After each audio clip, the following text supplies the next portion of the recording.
Vaya tema, vaya discusión. Limber Tallardes, viceministro de Educación Regular, y hoy nos acompaña. Le agradezco por su tiempo. Buenos días, ¿cómo está? Muy buenos días, a sus órdenes.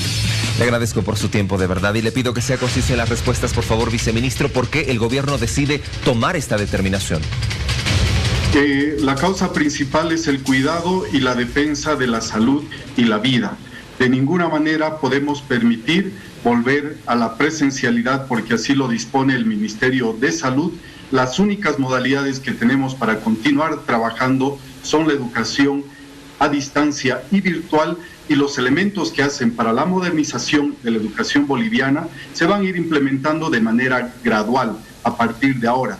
Con esta medida lo que se ha hecho es concluir un ciclo académico y administrativo al 31 de julio, pero a partir de ahora se abre un nuevo escenario en el cual vamos a continuar implementando la educación virtual y a distancia, pero ofertando educación complementaria, por un lado, para nivelar el nivel formativo de los estudiantes en base a los logros de aprendizaje planteados por el currículo de la gestión, y la educación preuniversitaria para quienes están en el último curso de formación escolar. ¿Eso qué significa entonces? Que con la formación complementaria, el padre que decida puede continuar con las clases, o sea, puede que sus hijos persistan en este tema. Así es, en realidad lo que queremos es que la educación que continúe, pero le tenemos que dar otras condiciones. En el caso de la educación privada, los contratos que hemos suscrito los padres de familia en la última semana de enero pasado concluyen al 31 de julio del 2020. A partir de ahora se abre un escenario de renegociación con los padres de familia para que las clases continúen, fruto de la oferta complementaria que se va a dar de aquí hasta fin de año. Le pregunto entonces, ¿la formación complementaria vale dentro de la currícula? ¿Eso qué significa? Que cuando se entreguen las libretas a fin de año, ¿el tema de formación complementaria también va a ser tomado en cuenta? No, el tema, el elemento sumativo de la educación concluye a fines del mes de julio. Es decir, a partir de ahora vamos a dar educación complementaria desvinculada de este elemento sumativo. ¿Por qué? Porque el desempeño de los maestros en este tiempo, en estos 4 meses de cuarentena, ha sido heterogéneo. No ha sido no se ha dado de la misma manera en los distintos contextos del sistema educativo plurinacional. Y esta responsabilidad, este peso, no lo podemos transferir al estudiante.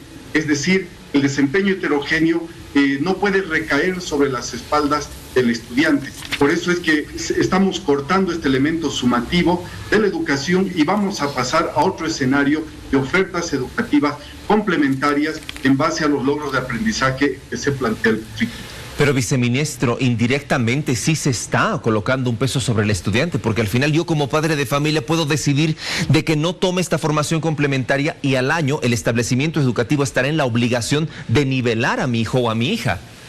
Así es, el próximo año esperamos entregar la educación boliviana al gobierno que tome la posta en mejores condiciones, en muchísimas mejores condiciones para dar la educación virtual y a distancia, porque estas modalidades, como dispone el Decreto Supremo 4260, han llegado para quedarse, para convivir con la educación presencial. O sea, a partir de ahora hablamos de modalidades que son complementarias. Estos nuevos modos de hacer educación se están incorporando a la educación boliviana, ya son parte del nuevo modo de entender y de hacer educación, pero es obligación del sistema educativo iniciar la próxima gestión, por supuesto, con una mirada diagnóstica, con un proceso que sea nivelatorio para quienes no hayan tenido las mismas que se ha tomado esta medida. Hemos observado, por ejemplo, el 20% de las unidades educativas, sobre todo unidades multigrado en contexto rural de zonas dispersas no han tenido procesos formativos. Hay otros que sí, sobre todo en ciudades capitales, pero el desempeño ha sido heterogéneo y este peso no puede caer sobre el estudiante. El hecho de presentar formación complementaria genera irregularidades porque puede que algunos padres digan sí y otros digan no. En todo caso, ¿qué sucederá de aquí en adelante si los papás prefieren no hacerlo, no tomar esa opción con el sueldo de los profesores? Pero también estamos los padres de familia que queremos que los hijos continúen sus procesos formativos, porque los hijos están viviendo esta cuarentena encerrados en los hogares.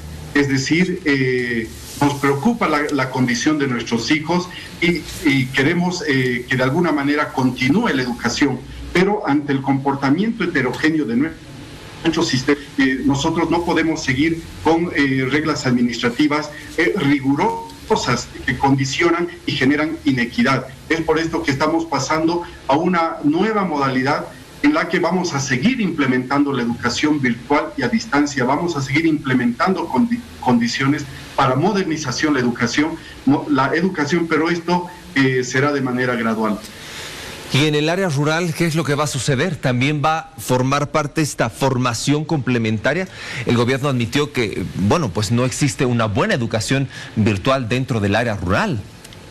Hemos evaluado las condiciones de la conectividad para área rural. Hay lugares donde no llega, hay lugares donde llega, pero en malas condiciones, ¿no? Es más, estamos terminando de organizar el canal educativo, lo que va a ser la educación por radio, pero también hay lugares donde ni siquiera llega la radio y la educación en zonas muy dispersas, muy alejadas del país. Entonces, para estos contextos, el gobierno está previendo la organización de brigadas educadores que puedan llegar con recursos telemáticos, con los materiales impresos, también a estos contextos, precisamente poniéndonos en la situación de quienes están en mayores situaciones de desventaja, es que se toman estas decisiones, porque el Ministerio toma decisiones para todo el sistema educativo, para cada uno de los subsistemas, y tenemos que velar precisamente por estas condiciones de equidad y la implementación de la educación a distancia para contexto rural también se la va a ir realizando de manera gradual. Viceministro, tenemos más consultas de nuestros colegas en Santa Cruz de la Sierra, Nicole. Santa Cruz de la Sierra, Nicole. Viceministro, muy buenos días. Sí, la siguiente consulta que consideramos muy importante tiene que ver con dos comunicados. El primero de la Asociación Departamental de Colegios Particulares de Santa Cruz y el otro de un kinder privado. En ambos manifiestan que están comprometidos con la educación y que van a continuar con las clases virtuales hasta la primera semana de diciembre. La consulta es si es que el Ministerio de Educación va a apoyar esta determinación o qué va a pasar con ellos. Nosotros valoramos el compromiso que han mostrado muchísimas unidades educativas en estos 4 meses de cuarentena. Organizar la oferta educativa a través de los cursos de formación complementaria creemos que es importantísima para continuar dando educación a las familias, a los estudiantes, ¿no? Contamos con su compromiso, sabemos que nos va a ir acompañando, evaluando permanentemente las condiciones de estas unidades educativas para que puedan seguir dando educación a las familias. Viceministro, lo cierto es que, bueno, las labores escolares ya no van más, pero de manera progresiva los padres de familia están volviendo a sus fuentes laborales y, bueno, los jóvenes, los niños van a estar sin ninguna actividad en casa. ¿Qué ha planificado el Ministerio de Educación hacer respecto a esta situación?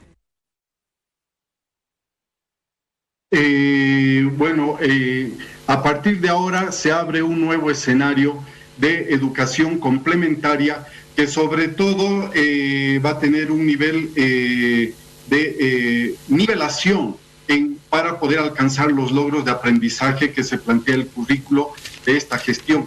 Pero va a haber una mirada particular para los estudiantes del último año de bachillerato, porque ellos están por ir a la educación superior profesional. Es decir, los colegios van a poder ajustar su oferta formativa, diferenciarla de manera propia, acorde a la educación preuniversitaria, por ejemplo, preprofesional, para quienes opten por una carrera en las áreas lógicas o en las áreas económicas, en ingenierías o humanísticas, tal como se ha ensayado en gestiones pasadas, pero la flexibilidad que se presenta ahora a partir de la clausura académica de la gestión a partir del 31 de julio permite esta posibilidad. Nosotros estamos coordinando con la Dirección General de Universidades para que entren en contacto con los colegios, les proporcionen contenidos propios de la educación preuniversitaria y los colegios puedan reajustar su oferta. Pero esto no lo permite el currículo en este momento. Con la clausura se abre esta flexibilidad curricular e institucional que sí la hace posible. Muy bien. Viceministro, pasando a otro tema, ¿cómo y cuándo se va a hacer el pago del bono Juancito Pinto? Esto se lo va a anunciar en los próximos días. Siempre se ha realizado en el segundo semestre. Esta medida está garantizada, así como los mecanismos a través de las cuales se la implementa. Viceministro, también hay un bono que recibe al final de la gestión de 1.000 bolivianos cada estudiante, el que ha sido el más destacado, el que ha tenido las mejores calificaciones en el transcurso del año. Evidentemente este bono no se ha pagado, pero ¿qué se va a hacer con ese dinero? Se está evaluando esta situación porque las condiciones, el desempeño que hemos tenido en estos 4 meses de pandemia ha sido heterogéneo. Además que la situación de vulnerabilidad de la sociedad continúa y vemos cómo se están dando situaciones de rebrote del contagio. Hay unidades educativas que sí cuentan ya con las notas, se puede decir, del primer trimestre, otros que han avanzado contenidos, procesos formativos en el segundo trimestre, propios del segundo trimestre. Pero también hay unidades educativas que no han tenido ningún proceso formativo en estos 4 meses de cuarentena.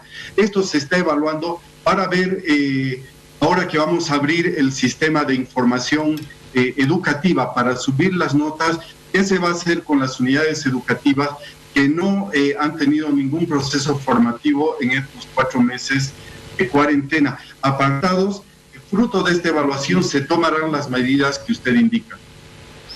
Bueno, viceministro, ¿qué va a suceder entonces también con los CEMAS y las universidades?